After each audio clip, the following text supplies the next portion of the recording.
नमस्कार। चलिए आज मुंशी प्रेमचंद की एक ऐसी कहानी की दुनिया में चलते हैं जो दोस्ती, आज़ादी और संघर्ष की एक अनोखी मिसाल है। दो बैलों की कथा। ये कहानी का पूरा सार है, खास तौर पे क्लास 9 के स्टूडेंट्स के लिए, ताकि आपको ये पूरा चैप्टर, इसकी कहानी और इसका गहरा मतलब सब कुछ आसानी से समझ में आ जाए। तो चलिए एक सवाल से ही शुरुआत करते हैं। जरा सोचिए, क्या आज़ादी सिर्फ हम इंसानों को ही प्यारी होती है या जानवरों के मन में भी इसकी तड़प होती है? प्रेमचंद की ये कहानी इसी गहरे सवाल को दो बैलों के नजरिए से देखती है और हमें सोचने पर मजबूर कर देती है। कहानी के दिल में हैं दो बैल, हीरा और मोती, और उनका मालिक है झूरी, जो उन्हें सिर्फ जानवर नहीं मानता बल्कि अपने परिवार का हिस्सा समझता है। तो बस यहीं से हमारी कहानी की शुरुआत होती है। झूरी के घर में हीरा और मोती की जिंदगी एकदम मस्त थी। झूरी उन्हें पालता नहीं था, बल्कि सच में बहुत प्यार करता था। उनके खाने पीने से लेकर उनके आराम तक का हर छोटी बड़ी बात का पूरा ध्यान रखता था। यह रिश्ता मालिक और जानवर वाला था ही नहीं, बल्कि सच्चे दोस्तों जैसा था। हीरा और मोती के बीच का कनेक्शन इतना मजबूत था कि वो एक दूसरे से मूक भाषा में बात करते थे। मतलब बिना कुछ बोले ही एक दूसरे के मन की बात समझ जाते थे। जब उन्हें नांद में खाना दिया जाता ना, तो वो साथ में मुंह डालते, और अगर एक हटा लेता तो दूसरा भी फौरन हटा लेता था। कमाल का तालमेल था। यहाँ लेखक एक बहुत बहुत गहरी बात कहते हैं। वो हमें बताते हैं कि जानवरों के पीछे जो आपसी समझ और प्यार है ना, ये एक ऐसी गुप्त शक्ति है जिससे शायद हम इंसान भी अनजान हैं। ये उनकी दोस्ती की गहराई को दिखाता है। लेकिन उनकी ये खुशहाल जिंदगी अचानक बदल जाती है। कहानी में एक मोड़ आता है। झूरी हीरा और मोती को कुछ दिनों के लिए अपने साले गया के घर भेज देता है। अब बैलों को ये बात एक धोखे जैसी लगती है। उन्हें महसूस होता है कि उनके मालिक ने उन्हें बेच दिया है। ये उनके लिए सिर्फ एक जगह का बदलाव नहीं था, बल्कि एक बहुत गहरा अपमान था। गया के घर पहुंचते ही तो जैसे उनकी दुनिया ही पलट जाती है।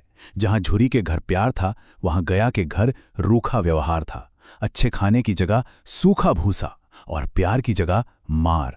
जमीन आसमान का फर्क था उनके लिए। ये एक अनजान और बहुत ही दुख भरी जगह थी। अब ये अपमान और दुख उनसे सहा नहीं गया। उन्होंने तय किया कि वो यहां एक पल भी नहीं रहेंगे। तो एक रात उन्होंने अपनी रस्सियां तोड़ डालीं और विद्रोह का पहला कदम उठाते हुए वापस अपने घर झूरी के पास भाग निकले। और सुबह जब झूरी उन्हें अपनी चरनी पर खड़ा देखता है, अरे वो तो खुशी से भर जाता है। पूरा गांव इकट्ठा हो जाता है। बच्चे तालियां बजा बजा कर उनका स्वागत करते हैं। कोई घर से रोटियां लाता है, कोई गुड़, मानो वो कोई जंग जीत कर आए हों। उन्हें बिल्कुल हीरो वाला सम्मान मिलता है। लेकिन अफसोस, उनकी ये आज़ादी बस कुछ ही पलों की मेहमान थी। गया अगले ही दिन वापस आ धमकता है और उन्हें जबरदस्ती और भी मोटी रस्सियों से बांध कर ले जाता है। इस बार आज़ादी के लिए उनका संघर्ष और भी मुश्किल होने वाला था। इस मुश्किल वक्त में उन्हें एक नन्ही सी दोस्त मिलती है, भैरों की छोटी बेटी, जो खुद अपनी सौतेली माँ से सताई हुई थी। वो इन बेजुबान बैलों के दर्द को समझती थी। वो हर रात चुपके से आती और उन्हें रोटियां खिलाती। और एक दिन वही छोटी सी लड़की उनकी रस्सियां खोलकर उन्हें भागने में मदद करती है। आज़ादी की राह आसान कहाँ थी। वो भाग तो गए, लेकिन घर का रास्ता ही भटक गए। भूख मिटाने के लिए मटर के खेत में घुसे तो वहां एक विशाल सांड से सामना हो गया। पर यहां भी दोनों ने हिम्मत नहीं हारी, मिलकर लड़े और उसे भगा दिया।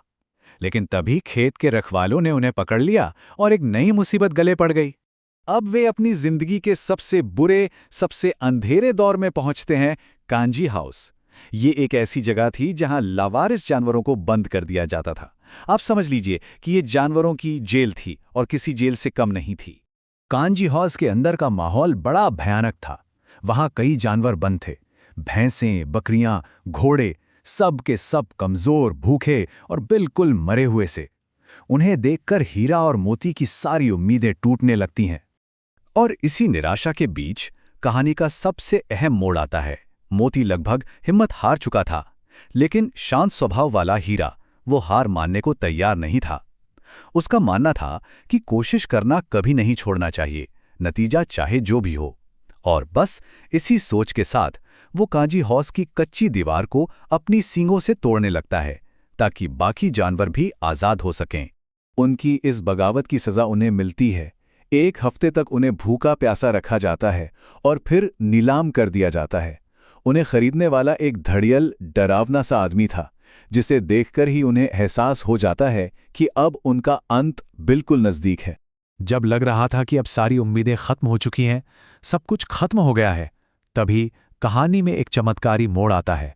उनकी घर वापसी की विजय यात्रा शुरू होती है। वो दाढ़ियाल आदमी उन्हें अपने साथ हांके लिए जा रहा था, और तभी अचानक हीरा और मोती को महसूस हुआ कि अरे, ये रास्ता तो जाना पहचाना लग रहा है।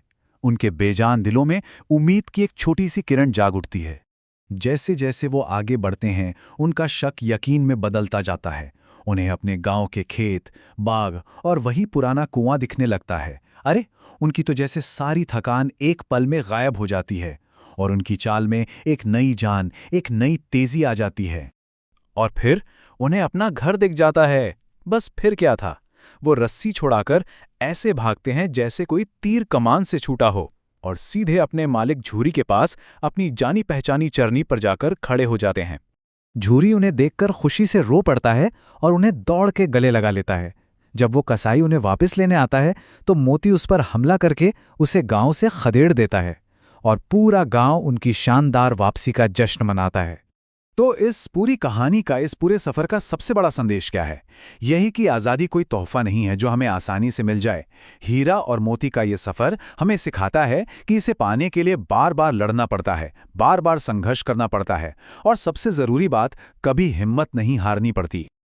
और अंत में एक सवाल सबके लिए छोड़ जाता हूं। जिस समय प्रेमचंद ने ये कहानी लिखी थी, उस समय हमारा देश भारत अपनी आज़ादी के लिए लड़ रहा था। तो क्या हीरा और मोती का ये संघर्ष, ये बार बार गिरकर उठना, ये आज़ादी की तड़प कहीं ना कहीं भारत के स्वतंत्रता सेनानियों के संघर्ष का ही एक प्रतीक है? इस पर सोचिएगा ज़रूर।